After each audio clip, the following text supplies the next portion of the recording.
بسم اللہ الرحمن الرحیم۔ السلام علیکم میرے عزیز طلباء و طالبات، میں امید کرتا ہوں کہ آپ سب خیریت سے ہوں گے۔ پچھلے لیکچر میں نے آپ کو سبق نمبر 2 درد دل کے واسطے پیدا کیا انسان کو بہت تفصیل سے سمجھایا۔ میں امید کرتا ہوں کہ آپ کو اچھی طرح سے سمجھ آئی ہوگی اور آپ نے اس کا کام اپنی کاپیوں پر بھی تحریر کیا ہوگا۔ آج کے لیکچر میں ہم اس سبق کی مشق کو حل کریں گے اور اسی سبق کی اقتباس کی تشریح بھی کریں گے۔ تو چلتے ہیں پہلے مشق کی طرف۔ مشق کو حل کرنے سے پہلے میں یہ بتاتا چلوں کہ مشق کے کون کون سے سوالات آپ نے کتاب پر حل کرنے ہیں اور اس سبق کا کون کون سا کام آپ اپنی کاپیوں پر تحریر کریں گے۔ تو سب سے پہلے کتاب پر ہی حل کرنے والے مشقی سوالات: سوال نمبر 2، سوال نمبر 6، سوال نمبر 7، سوال نمبر 8 اور سوال نمبر 10۔ اب ان کاموں کی طرف آتے ہیں جو آپ اپنی کاپیوں پر تحریر کریں گے۔ ان میں الفاظ معنی، اس سبق کا خلاصہ، اقتباس کی تشریح، مشق سوال نمبر 1، سوال نمبر 4، سوال نمبر 5 اور سوال نمبر 9۔ اب مشقی سوال نمبر 1 کی طرف بڑھتے ہیں۔ سوال کچھ ایسے ہے کہ سبق درد دل کے واسطے پیدا کیا انسان کو کے مطابق درج ذیل سوالات کے مختصر جوابات لکھیں۔ الف، حضرت عثمان غنی رضی اللہ تعالی عنہ کو تاجروں نے کتنے نفع کی پیشکش کی تھی؟ جواب: حضرت عثمان غنی کو تاجروں نے 2 گنا نفع کی پیشکش کی تھی۔ ب، حضرت عثمان غنی رضی اللہ تعالی عنہ کو زیادہ سے زیادہ نفع کہاں سے مل رہا تھا؟ جواب: حضرت عثمان غنی رضی اللہ تعالی عنہ کو زیادہ سے زیادہ نفع اللہ تعالی کے ہاں سے مل رہا تھا۔ جیم، جنگ یرموک میں صحابہ کرام نے کس اثار سے کام لیا؟ جواب: جنگ یرموک میں زخمیوں سے چور ایک زخمی سپاہی کو جب ایک شخص پانی پلانے لگا تو اس نے اپنے قریب کراہتے ہوئے دوسرے زخمی کو پانی پلانے کو کہا۔ جب پانی پلانے والا دوسرے زخمی کے پاس گیا تو اس نے تیسرے زخمی کو پانی پلانے کا اشارہ کیا۔ جب تیسرے زخمی تک پانی پہنچا تو وہ اسی دوران شہید ہو چکا تھا۔ پانی پلانے والا واپس دوسرے زخمی کے پاس آتا ہے تو اس کی روح بھی پرواز کر چکی ہوتی ہے۔ جب پہلے زخمی کے پاس آتا ہے تو وہ بھی اس دنیا سے رخصت ہو چکا ہوتا ہے۔ نزاع کے عالم اور شدید زخمی حالت میں بھی صحابہ کرام رضوان اللہ تعالی علیہ اجمعین کا یہ اثار و قربانی بے شک بے مثال ہے۔ سوال نمبر د، ہمیں ایک دوسرے کی مدد کیوں کرنی چاہیے؟ جواب: اسلام ہمیں اس بات کا درس دیتا ہے کہ لوگوں میں سب سے اچھا وہ ہے جو لوگوں کو فائدہ پہنچاتا ہے۔ اللہ تعالیٰ کی رضا بھی اسی میں ہے کہ ہم ایک دوسرے کی مدد کریں۔ اس کے علاوہ دوسروں کی مدد کرنا در حقیقت اپنی ہی مدد ہوتی ہے۔ اگر ایک انسان مشکل وقت میں دوسروں کی مدد کرتا ہے تو پھر جب اس پر کوئی مشکل وقت آتا ہے تو دوسرے بھی اس کی مدد کرتے ہیں۔ اس لیے ہمیں ایک دوسرے کی مدد کرنی چاہیے۔ ہے، طالب علم ایک دوسرے کی مدد کیسے کر سکتے ہیں؟ جواب: طالب علم اپنی استعمال شدہ کتابیں ضائع کرنے کی بجائے غریب طلباء کو پڑھنے کے لیے دے دیں۔ اس طرح ان طلباء کی مدد ہو جائے گی جو مالی مشکلات کی وجہ سے کتابیں نہیں خرید سکتے۔ اس کے علاوہ جماعت میں ضرورت کی اشیاء ایک دوسرے کو دے کر بھی ایک دوسرے کی مدد کی جا سکتی ہے۔ سوال نمبر واو، بحیثیت انسان دوسروں کے ساتھ ہمارا رویہ کیسے ہونا چاہیے؟ جواب، بحیثیت انسان ہمیں چاہیے کہ ہم دوسروں کے زیادہ سے زیادہ کام آئیں، کیونکہ مخلوق خدا کے کام آنے میں ہی زندگی کا اصل مزہ ہے۔ اس کے علاوہ ہمیں دوسرے لوگوں کے ساتھ احترام اور حسن سلوک سے پیش آنا چاہیے۔ اب آتے ہیں سوال نمبر 2 کی طرف۔ سوال نمبر 2 کچھ یوں ہے، سبق درد دل کے واسطے پیدا کیا انسان کو کے مطابق درست جواب کی نشاندہی ٹک یعنی گڈ کے نشان سے کریں۔ اس میں پہلی جز الف کے مطابق ملک شام سے غلے کے لدے ہوئے اونٹ مدینے آئے۔ 4 آپشنز میں option number 1 1000، option number 2 2000، option number 3 3000، option number 4 4000۔ ان میں درست آپشن ہے آپشن نمبر 1 یعنی 1000 اونٹ آئے۔ بے، حضرت ابو بکر صدیق رضی اللہ تعالی عنہ نے غزوہ تبوک کے موقع پر اپنا مال راہ خدا میں پیش کیا۔ Option number 1 1/4، option number 2 1/3، option number 3 نصف، آپشن نمبر 4 سارا۔ درست جواب ہے آپشن نمبر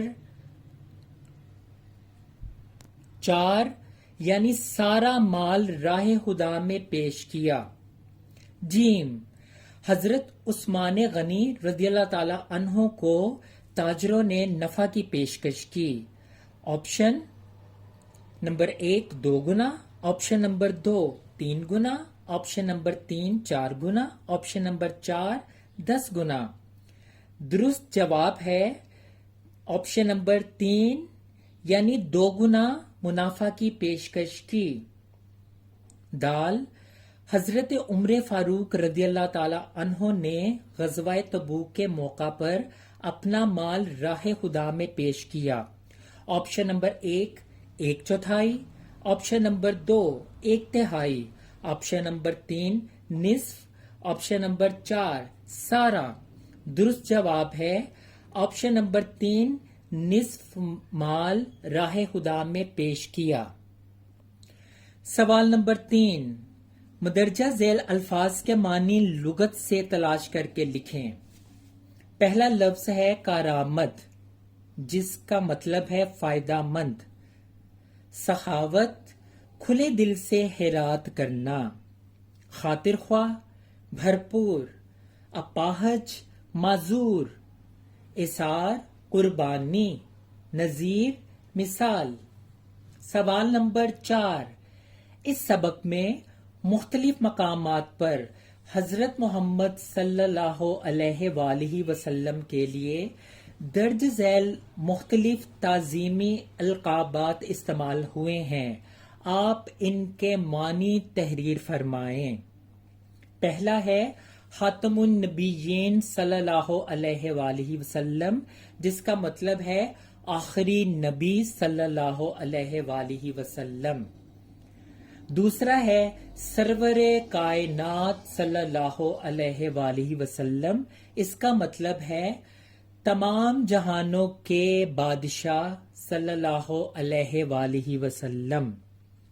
تیسرا ہے رسول اللہ صلی اللہ علیہ وآلہ وسلم، اس کا مطلب ہے اللہ کے رسول صلی اللہ علیہ وآلہ وسلم۔ چوتھا ہے رحمت دو عالم صلی اللہ علیہ وآلہ وسلم، اس کا مطلب ہے دونوں جہانوں کے لیے رحمت صلی اللہ علیہ وآلہ وسلم۔ سوال نمبر 5 درج ذیل الفاظ کے متضاد لکھیں اور انہیں اپنے جملوں میں استعمال کریں۔ میرے عزیز طلباء و طالبات، میں ان الفاظ کے متضاد آپ کو بتا دیتا ہوں، باقی ان الفاظ کو آپ نے اپنے جملوں میں خود استعمال کرنا ہے اور بعد میں اس کو اپنے کاپیوں پر بھی تحریر کرنا ہے۔ مخلوق، خالق، خوشگوار، ناخوشگوار، بلند، پست، خشک، تر، سخاوت، بخل، انسانیت، حیوانیت۔ سوال نمبر 6، سبق درد دل کے واسطے پیدا کیا انسان کو کے مطابق کالم الف کے مطابق الفاظ کو کالم بے کے متعلقہ الفاظ سے ملائیں۔ میں کالم الف کے الفاظ پڑھوں گا اور ساتھ اس کا درست کالم بتاتا جاؤں گا۔ حضرت ابو بکر، جواب صدیق، حضرت عمر، جواب فاروق، حضرت عثمان، جواب ذو النین، بلبل، جواب پھول، زنجیر، جواب کڑیاں، درد دل، جواب انسان، خشک سالی، جواب قحط، پروانہ، جواب چراغ، دار فانی، جواب دنیا۔ سوال نمبر 7، سبق درد دل کے واسطے پیدا کیا انسان کو کے مطابق درست اور غلط جواب کی نشاندہی گڈ یعنی ٹک کے نشان سے کریں۔ الف، اللہ تعالیٰ نے انسان کو درد دل کے واسطے پیدا کیا، درست۔ بے، دنیا میں ہر انسان کسی نہ کسی طریقے سے دوسرے انسان کی مدد نہیں کر سکتا، غلط۔ جیم، زمین والوں سے مہربانی کرنے والے پر اللہ تعالیٰ قیامت کے دن مہربان ہوگا، جواب درست۔ دال، حضرت عثمان غنی نے کہا اللہ تعالیٰ کا وعدہ ہے کہ وہ ایک کے بدلے 7 دے گا، جواب غلط، کیونکہ اللہ نے فرمایا وہ ایک کے بدلے 10 دے گا۔ ہے، فتح مکہ کے موقع پر انصار کی جانب سے مہاجرین صحابہ کی مدد کی نظیر ملنا مشکل ہے، جواب غلط۔ سوال نمبر 8، سبق درد دل کے واسطے پیدا کیا انسان کو کے مطابق مناسب الفاظ کی مدد سے خالی جگہ پر کریں۔ الف، ہماری تاریخ آداب معاشرت کے مختلف پہلوؤں کی ڈیش مثالوں سے بھری پڑی ہے، جواب روشن مثالوں سے۔ بے، صحابہ کرام رضوان اللہ تعالی علیہ اجمعین نے ہمیشہ بھائیوں کی ضرورت کو اپنی ضرورت پر ڈیش دی، ترجیح دی یعنی فوقیت دی۔ جیم، حضرت صدیق اکبر رضی اللہ تعالی عنہ نے ڈیش کی بے مثل تاریخ رقم کی، جواب سخاوت کی۔ دال، محبت اور ہمدردی کا جذبہ رکھنے والے خلوص نیت سے اس کا ڈیش بھی کرتے ہیں، اظہار بھی کرتے ہیں۔ ہے، دوسروں کی ضروریات کا خیال رکھنے والا معاشرہ اس زنجیر کی مانند ہے جس کی کڑیاں باہم ڈیش ہوتی ہیں، مربوط ہوتی ہیں، جڑی ہوئی ہوتی ہیں۔ سوال نمبر 9، حضرت عثمان غنی رضی اللہ تعالی عنہ کو ذو النین کیوں کہا جاتا ہے؟ جواب، رسول اللہ صلی اللہ علیہ وآلہ وسلم کی یکے بعد دیگرے 2 صاحبزادیاں حضرت عثمان غنی رضی اللہ تعالی عنہ کے نکاح میں آئیں، اسی وجہ سے ان کو ذو النین یعنی 2 نوروں والا کہا جاتا ہے۔ آخری سوال نمبر 10، درج ذیل جملوں میں محاورے استعمال ہوئے ہیں، آپ ان جملوں میں محاورات کی نشاندہی کریں۔ الف، وہ امتحان میں نقل کرتے ہوئے پکڑا گیا تو شرم سے پانی پانی ہو گیا۔ اس کا محاورہ جو استعمال ہوا ہے شرم سے پانی پانی ہونا۔ بے وہ بہت لائق بنتا تھا مگر جب استاد نے پہلا ہی سوال پوچھا تو بغلیں جھانکنے لگا۔ اس میں جو محاورہ استعمال ہوا بغلے جھانکنا یعنی شرمندہ ہونا۔ جیم اوباش بیٹے کی حرکتوں کی وجہ سے باپ کی عزت خاک میں مل گئی۔ جو محاورہ اس میں استعمال ہوا وہ ہے عزت خاک میں ملنا۔ دال وہ بہت بے ایمان آدمی ہے، اس نے امدادی فنڈ کا روپیہ کھا کر ڈکار تک نہ لی۔ اس میں جو محاورے کا استعمال ہوا ہے وہ ہے ڈکار تک نہ لینا۔ ہے ہم کتنے مزے مزے کی باتیں کر رہے تھے کہ اس نے اچانک آ کر رنگ میں بھنگ ڈال دی۔ اس میں جو محاورہ استعمال ہوا وہ ہے رنگ میں بھنگ ڈالنا۔ واؤ خان صاحب، ایسی بھی کیا مصروفیت کہ آپ دوستوں کے لیے عید کا چاند ہو گئے ہیں۔ اس میں محاورہ ہے عید کا چاند ہونا۔ میں امید کرتا ہوں کہ آپ ان مشقی سوالات کو اچھی طرح سے سمجھ کر کتاب اور کاپی پر تحریر کریں گے۔ اب ہم بہت اہم سوال کی طرف آ رہے ہیں جو ہے اقتباس کی تشریح۔ ہر سبق میں اقتباس کی تشریح جماعت ناہم کے لیے انتہائی ضروری ہے۔ اس لیے جماعت خشتم میں ہر سبق میں سے آپ کو اس کی مشق ضرور کروائی جائے گی۔ سب سے پہلے سوال کیسے آتا ہے یہ جاننا ضروری ہے۔ سوال سے پہلے یہ بتاتا چلوں کہ اقتباس کو نثر پارہ، عبارت، پیراگراف بھی کہتے ہیں۔ سوال کچھ اس طرح سے آتا ہے، مدرجہ ذیل اقتباس کی تشریح سیاق و سباق کے حوالے سے کریں، نیز حد کشیدہ الفاظ کے معنی بھی تحریر کریں۔ سوال کے ساتھ ایک پیراگراف آپ کو دیا جائے گا جس میں کچھ الفاظ کو خط کشیدہ کر کے پیش کیا جائے گا۔ یہ پیراگراف 2، 3 سے 5 سطور تک مشتمل ہو سکتا ہے۔ اس کے بعد یہ جاننا ضروری ہے کہ اس پیراگراف یعنی اقتباس کی تشریح کیسے کی جائے۔ تو میرے عزیز طلبہ و طالبات، کسی بھی اقتباس یا نثر پارے کی تشریح کے لیے مدرجہ ذیل 4 باتوں کا ہونا ضروری ہے، یا جب بھی آپ کو اقتباس کی تشریح کا سوال آئے تو تب تک آپ کا جواب مکمل نہیں ہوگا جب تک آپ یہ 4 باتیں یا 4 مرحلے طے نہ کر لیں۔ ان میں سب سے پہلا ہے حوالہ متن۔ سب سے پہلے میں آپ کو یہ بتاتا چلوں کہ حوالہ متن کیا ہے۔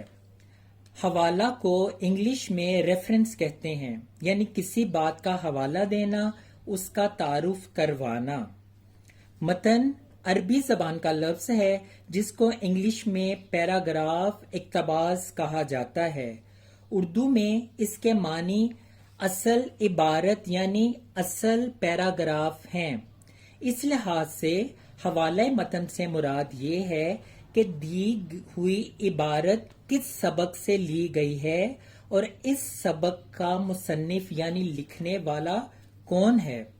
اس کے لیے ضروری ہے کہ دیے گئے اقتباس یا پیراگراف کو اچھی طرح کم از کم 2 سے 3 مرتبہ پڑھیں تاکہ اقتباس کی پہچان ہو سکے کہ کس سبق سے یہ اقتباس لیا گیا ہے، اور اس کے بعد مصنف کا نام تحریر کریں۔ آپ نے جماعت خشتم میں صرف سبق کا نام تحریر کرنا ہے، کیونکہ آپ کی جماعت خشتم میں جتنے بھی اسباق درج ہیں اس میں لکھنے والے کا نام شامل نہیں کیا گیا۔ اب بڑھتے ہیں دوسرے مرحلے یعنی الفاظ معنی کی طرف۔ اس عبارت میں جن الفاظ کو خط کشیدہ کیا گیا ہے صرف ان کے معنی آپ تحریر کریں گے۔ اگر آپ کو ایک لفظ کے 2 یا 3 معنی بھی آتے ہوں تو آپ دونوں یا تینوں معنی کو لکھ دیں تاکہ غلطی کا امکان ختم ہو جائے اور آپ کے نمبر نہ کٹیں۔ اب تیسرے مرحلے کی جانب آتے ہیں، وہ ہے سیاق و سباق۔ سیاق عربی زبان کا لفظ ہے جس کے معنی ربط مضمون یعنی تعلق، رابطہ پیدا کرنا، جبکہ سباق بھی عربی زبان کا لفظ ہے جس کے معنی آگے بڑھنا یا سبقت وغیرہ شامل ہیں۔ گویا سیاق و سباق کا مطلب یہ ہے کہ عبارت یا اقتباس کا سبق سے کیا تعلق یا رابطہ ہے۔ لفظی طور پر سیاق سے مراد پیچھے کیا بات چل رہی ہے اور سباق سے مراد اس اقتباس سے آگے سبق کیسے بڑھنا ہے۔ اسے ہم موقع محل بھی کہہ سکتے ہیں۔ سب سے پہلے یہ پہچان کرنا ضروری ہے کہ یہ عبارت یا اقتباس سبق میں سے کہاں سے لیا گیا ہے، آغاز سے، درمیان سے یا سبق کے آخر سے۔ اس کے بعد سیاق و سباق کو سبق کے مرکزی خیال کے طور پر لکھ دیں تاکہ پڑھنے والے کو یہ سمجھ آ جائے کہ طالب علم اس سبق کو اچھی طرح سے سمجھتا ہے۔ سیاق و سباق 5 سے 7 سطور تک لکھنا ضروری ہے۔ اب چلتے ہیں آخری مرحلے کی جانب، وہ ہے تشریح۔ یہ بھی عربی زبان کا لفظ ہے جس کے معنی ہے کسی چیز کو کھول کر بیان کرنا، تفصیل سے بیان کرنا یا کسی بات کی وضاحت کرنا۔ جس طرح ہم شعر کی تشریح کو وضاحت سے بیان کرتے ہیں، کسی بھی شعر کو اپنے الفاظ میں لکھتے ہیں، اسی طرح ہم نثر کی بھی وضاحت کے ساتھ تشریح کریں گے۔ یہ حصہ بہت اہم ہے اور اس حصے میں دی گئی عبارت کو آسان اور سہل الفاظ میں لکھنا ہے۔ اس میں خط کشیدہ الفاظ کے معنی کو استعمال کرتے ہوئے اقتباس کے تمام الفاظ کو اپنے الفاظ میں اتنا آسان کر کے لکھ دیں کہ اس کی کھل کے وضاحت ہو جائے۔ سوال میں جتنے سطور کی آپ سے تشریح یا عبارت آپ کو دی جائے، آپ نے تشریح جب بھی اس عبارت کی کرنی ہے تو کوشش کریں کہ اس سے ڈبل سطور آپ کی تشریح کی ہوں۔ میں امید کرتا ہوں کہ آپ کو اقتباس کی تشریح کی اچھی طرح سے سمجھ آئی ہوگی۔